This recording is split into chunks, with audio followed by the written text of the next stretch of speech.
ప్రస్తుతం మనం Macherla TDP senior నాయకులు ఖమ్మంపాటి అనిల్ కుమార్ గారితో ఉన్నాము.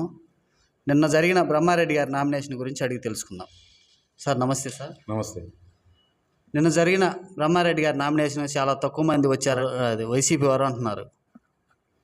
కళ్ళు దొబ్బాయా అని నేను అంటున్నాను. మేమేమి ఒక గోడలోనో లేకపోతే ఒక షెడ్లోనో కూర్చొని నామినేషన్ వేసింది కాదు. 5 మండల ప్రజలు స్వచ్ఛందంగా రింగ్ రోడ్లో ఉన్నటువంటి ఆంజనేయ స్వామి గుడి కానించి ఎంఆర్ఓ ఆఫీస్ దాకా జనం స్వచ్ఛందంగా రోడ్డు మీదే మేము ప్రచారంతో ముందుకెళ్ళినటువంటి విషయం నియోజకవర్గ ప్రజలందరికీ తెలుసు. ఈ వైసీపీ నాయకులు మరి కళ్ళు దొబ్బాయా లేకపోతే ఇంకేమన్నా? రోడ్డు మీద కదా మేము వస్తుంది, రోడ్డు మీద కదా ప్రచార రథం మీద బ్రహ్మారెడ్డి గారు వస్తుంది. ఈ నియోజకవర్గ ప్రజలందరూ చూశారు, కానీ మీ కళ్ళు మాత్రం ఏమైనాయి? మీకు ఏమైనా కళ్ళు దుబ్బాయా? మీరు రోడ్డు మీద కదా వచ్చినది. వీళ్ళు ఇంకా కూడా వైసీపీ వాళ్ళు ఏదో ఒకటి అధికార మదంతో తప్పుడు సూచనలు పంపించాలని చూస్తూ ఉన్నారు. కానీ ప్రజలందరికీ తెలుసు, ప్రజలందరూ ఒకవైపే ఉన్నారు. మాచర్ల నియోజకవర్గ ప్రజలందరూ నిన్న జరిగినటువంటి నామినేషన్కి ప్రజలు మొత్తం కూడా, నియోజకవర్గ ప్రజలు మొత్తం కూడా మద్దతు ఇచ్చారు. రేపు జరగబోయేటటువంటి 13వ తారీఖు పోలింగ్న ప్రజలు ఎప్పుడూ లేని విధంగా స్వచ్ఛందంగా పాల్గొని ఓటు హక్కును వినియోగించుకొని మాచర్ల నియోజకవర్గంలో బ్రహ్మానందరెడ్డి గారిని విజయానికి త్వరలోనే రేపు జరుగుతున్నటువంటి జూన్ 4వ తారీఖున ఆయనకి అఖండ మెజార్టీ ఇవ్వబోతున్నారు. దగ్గర కూడా మనకి 45,000 నుంచి 50,000 మెజార్టీ, ఎప్పుడు చూడనటువంటి మెజార్టీ మనం మాచర్ల నియోజకవర్గం ఫస్ట్ సారి మనం చూస్తాము. ఆ విజయం జోలకంటి బ్రహ్మానందరెడ్డి గారి విజయం. వైసీపీ వారు ఏమంటున్నారంటే డబ్బులు ఇచ్చి తరలించారు జనాన్ని, అభిమానంతో వచ్చిన వాళ్ళు కాదు వీళ్ళు అని అంటున్నారు. దీనిపై నిన్న మీరు కూడా లైవ్లోనే ఉన్నారు, మీ ఛానల్ కూడా లైవ్లోనే ఉంది. మీరు ఏమైనా ఎంక్వైరీ చేశారా? ఒకవేళ ఎంక్వైరీ చేస్తే మీది వచ్చినటువంటి ఆన్సరు మీరు ప్రజల ముందు అందరికి పెట్టండి. మేము డబ్బు ఇచ్చామా, డబ్బు ఇవ్వలేదు అనేది. బ్రహ్మారెడ్డి గారి దగ్గర డబ్బు లేదు, ఆస్తి లేదని చెప్పేసి అందరికీ తెలుసు. ఎక్కడి నుంచి తేవాలి డబ్బులు? ఎక్కడి నుంచి మేము డబ్బులు ఇచ్చి మంది ఇచ్చి మేము తీసుకురావాలి? అధికార పార్టీలో ఉన్నది మీరు. నిన్న మాచర్ల నియోజకవర్గం మొత్తం కూడా వైన్స్ని, బార్ అండ్ రెస్టారెంట్లు అన్నీ ముగించారు. మేము ఎక్కడి నుంచి తీసుకురావాలి మందుని? డబ్బు లేనటువంటి బ్రహ్మానందరెడ్డి గారు ఎక్కడి నుంచి డబ్బు తీసుకొచ్చి డబ్బు పంచాలి? అందరికీ తెలుసు. కాకపోతే ఏదో ఒక ఆరోపణ చేయాలని ఆరోపణ చేస్తున్నారు. దానికి ప్రజలు బుద్ధి చెప్పే టైం దగ్గరలోనే ఉంది. మాచర్ల వైసీపీ కంచుకోట, ఈ కంచుకోటను బద్దలు కొట్టే శక్తి బ్రహ్మారెడ్డి గారి దగ్గర ఉందంటారు. తప్పండి. మాచర్ల అనేది తెలుగుదేశం పార్టీ కంచుకోట, నాగిరెడ్డి గారు, దుర్గాంబ గారు. అయితే మధ్యలో ఏంటంటే కొన్ని తప్పిదాలు జరిగినటువంటి విషయం అందరికీ తెలుసు. నియోజకవర్గం 5 సంవత్సరాలు కష్టపడి పనిచేస్తే చివరి మూమెంట్లో ఏంటంటే కొన్ని టికెట్లు మార్చడం వల్ల నిన్నటిదాకా ప్రజలు ఏంటంటే చివరి మూమెంట్లో మళ్ళీ ఉంటాడా ఉండడా అనే ఉద్దేశం మీద నిన్నటిదాకా కొన్ని అతను 4 సార్లు గెలిపించినటువంటి ప్రతి ఒక్కరికి వాస్తవం, అది కాదంటలేదు. ఈరోజు చంద్రబాబు గారు, లోకేష్ గారు ముందుగానే 2 సంవత్సరాల ముందుగానే జోలకంటి బ్రహ్మానందరెడ్డి గారికి పూర్తి హామీతో వారిని నియోజకవర్గం ఇన్ఛార్జిగా ఇచ్చి అదే వ్యక్తిని ఈరోజు శాసనసభ అభ్యర్థిగా కూడా, ఉమ్మడి అభ్యర్థిగా బీజేపీ, జనసేన, టీడీపీ వారికి పూర్తి స్వేచ్ఛనిచ్చి ఫస్ట్ లిస్టులోనే ఆయనకి శాసనసభ అభ్యర్థిగా అనౌన్స్మెంట్ చేయడం జరిగింది. ప్రజలందరూ కూడా ఈసారి పూర్తి మద్దతు తెలుగుదేశం పార్టీ వైపే ఉన్నారు. గతంలో జరిగిన తప్పు ఈసారి జరగదు. కాబట్టి ప్రజలందరూ కూడా ఒకసారి బ్రహ్మానందరెడ్డి గారికి చూడాలనుకుంటున్నారు.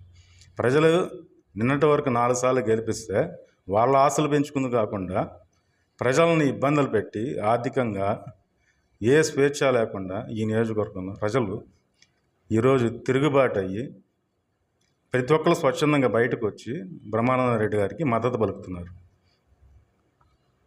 ఆర్య వయసులు అందరూ ఎటువైపు మొగ్గు చూపే అవకాశం ఉందంటారు? ఈరోజు ఒకటే మాట అండి, ఒక నియోజకవర్గం మార్చల్లోనే కాదు, రాష్ట్రంలో రేపు గద్దె దించేది వైసీలే. వైసీపీ ప్రభుత్వాన్ని గద్దె దించేది వైసీలే. 90% ఓట్లు మా ఓట్లు మొత్తం కూడా రేపు టీడీపీకి మారనున్నాయి. అక్కడ ఉన్నటువంటి చోటా మోటా నాయకులు కూడా తప్పని పరిస్థితులు ఆడ ఉండటమే కానీ వాళ్ళు కూడా ఓట్లు వేసే పరిస్థితుల్లో లేరు. అంటే స్వార్థం కోసం ఎవడో ఒకడు వాడి కోసం వేసినా కూడా రాష్ట్ర భవిష్యత్తుని ముందుగా ఉద్దేశించుకొని రేపు రావాల్సినటువంటి పరిశ్రమలు కానీ ఆర్థిక అభివృద్ధి కానీ సంక్షేమం ఏది జరగాలన్నా ఒక తెలుగుదేశం పార్టీతోనే చెప్పి ప్రజలందరూ కూడా ఏకీభవిస్తున్నారు. అందులో ఆర్వీఎస్లో ముందు మేము ఉన్నాము. బ్రహ్మారెడ్డి గారు గెలిస్తే ఎలాంటి అభివృద్ధి చేస్తారంటారు? ఇప్పటివరకు 4 సార్లు గెలిచాను సంకలు కొట్టుకోవడం కానీ నియోజకవర్గ అభివృద్ధి గతంలో చేసిన తెలుగుదేశం పార్టీలోనే జరిగింది. కానీ ఇవాళ వీళ్ళు ఇంతవరకు ఇక్కడ ఏం చేశారన్నది ఒక్కసారి మీరు ఈ మైకే వాళ్ళ కాడ పెట్టండి. వాళ్ళు ఏం సమాధానం చెప్తారు నేను వింటా, ప్రజలందరూ వింటారు. మేము చేసాం అంటారు. ఏం చేశారు మీరు అసలు నియోజకవర్గంలో? మేము గతంలో వేసిన రోడ్లే, మేము వేసిన స్తంభాలే, మేము వేసినటువంటి వాటర్ లైన్లే, మీరు ఎక్కడ పనిచేశారు? ఈరోజు మేము ప్రచారాలకి ప్రతి నియోజకవర్గంకి వెళ్తుంటే, ప్రతి మండలానికి వెళ్తుంటే మేము వేసిన అభివృద్ధి కనిపిస్తుంది. కానీ వాళ్ళు చేసిన అభివృద్ధి అంటే మేము వేసినటువంటి శ్మశానాలను మేము కట్టిస్తే దానికి వాళ్ళు రంగులు మార్చుకున్నారు. టిట్కోయిలు మేము కట్టిస్తే దానికి రంగులు మార్చుకున్నారు. ఇటువంటి అభివృద్ధి కానీ వాళ్ళు చేసిన అభివృద్ధి ఎక్కడ నియోజకవర్గంలో అభివృద్ధి అనేది లేదు. సంక్షేమ పథకాలు అందరికి ఇస్తున్నాము, మళ్ళీ మేము గెలుస్తామని ధీమాతో వాళ్ళు ఉన్నారు. ఒకటేనండి, సంక్షేమ పథకాలంటే నీ జేబులో ఇవ్వట్లేదు, అప్పు చేసి నువ్వు ఇస్తున్నావు. చిన్న ఉదాహరణ అండి, ఒక సాధారణ పౌరుడిగా, ఒక మధ్యతరగతి కుటుంబ వ్యక్తిగా నేను చెప్తున్నా. నేను సంపాదించిన రూపాయలు 10 పైసలు ఖర్చు పెట్టుకుంటే మిగిలిన దాంతో ఇల్లు గడిపి చేస్తే ఇంట్లో వాళ్ళు ఏమంటారు? ఒక మాదిరిగా ఆలోచించుకొని ఇబ్బంది లేదు అనుకుంటారు. ప్రజలు కూడా ఇబ్బంది లేదని అనుకుంటారు.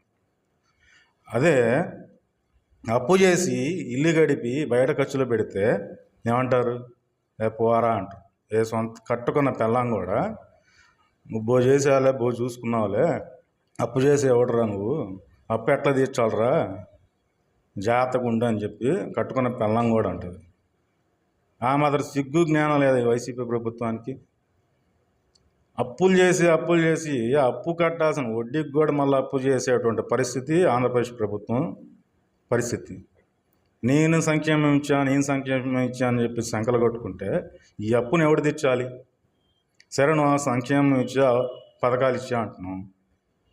నువ్వు వసూలు చేసిందంతా ట్యాక్సులు, పెట్రోల్ డీజిల్ ఎంత ఉంది, నిత్యావసర వస్తువులు ఎంత ఉన్నాయి, బస్ ఛార్జీలు ఎంత ఉన్నాయి, కరెంటు బిల్లు ఎన్నిసార్లు పెంచారు 5 ఏళ్లలో? ప్రజలన్నీ ఆలోచిస్తున్నారు.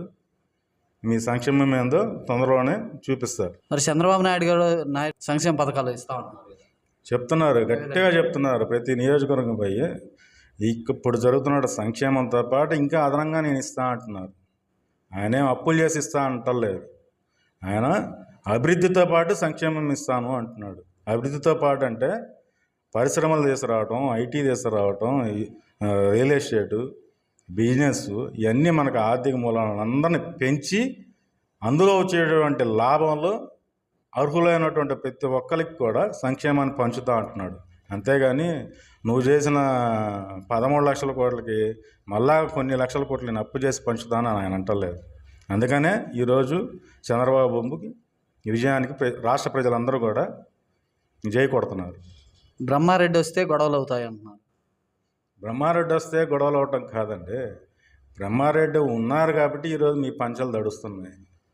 నిన్నటిదాకా చివరి మూమెంట్లో ఎవరో ఒకళ్ళు వస్తే ఏమంటున్నావు? వాడు ఉంటాడా పోతాడా అని చెప్పి డబ్బా మాటలు చెప్పి నిన్నటిదాకా గెలిచావు.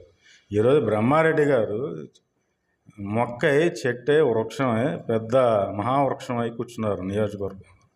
దానికోసం ఏంటంటే వాళ్ళు ఏదో ఒకటి చెప్పి సాకులు ప్రజలను నమ్మించాలని చూస్తున్నారు. కాకపోతే వాళ్ళ పని అయిపోయిందని చెప్పేసి వాళ్ళకి తెలుసు, ప్రజలకి తెలుసు, నియోజకవర్గం కాదు స్టేట్ మొత్తం కూడా తెలుసు పిన్నెల్లి బ్రదర్స్ పని అయిపోయిందని చెప్పి ఈసారి మీరు చేసే దొంగ ప్రచారాలకి ఎవరు కూడా విశ్వసించేటటువంటి ప్రజలు ఎవరూ లేరు. సార్, గతంలో టీడీపీ జెండా పట్టుకోవడానికి భయపడ్డ ఈ నియోజకవర్గంలో ఇప్పుడు బ్రహ్మారెడ్డి గారు వచ్చిన తర్వాత ధైర్యం వచ్చిందంటారా? నిజమేనండి, వాళ్ళ అరాచకాలు అంతులేనటువంటి అరాచకాలు. మా జెండానే ఉండాలి, మా మనుషులే ఉండాలి, మాకు భజన చేసే వాళ్ళే ఉండాలి. పొరపాటున పక్క జెండా పట్టుకున్నా వాడు ప్రశ్నించి గొంతు ఎత్తినా వాడి మీద అరాచకం పోలీసులలో పెట్టి కొట్టియటం, దొంగ కేసులు పెట్టియటం, మద్యం కేసులు పెట్టియటం, గంజాయి కేసులు పెట్టియటం, ఇటువంటి పరిణామాలు నిన్నటిదా వరకు నియోజకవర్గంలో ఉన్నాయి. నిన్నటిదాకేందంటే మనకి ప్రత్యామ్నాయం లేనటువంటి పరిస్థితులలో వాళ్ళకి భజన చేశారు ప్రజలందరూ కూడా.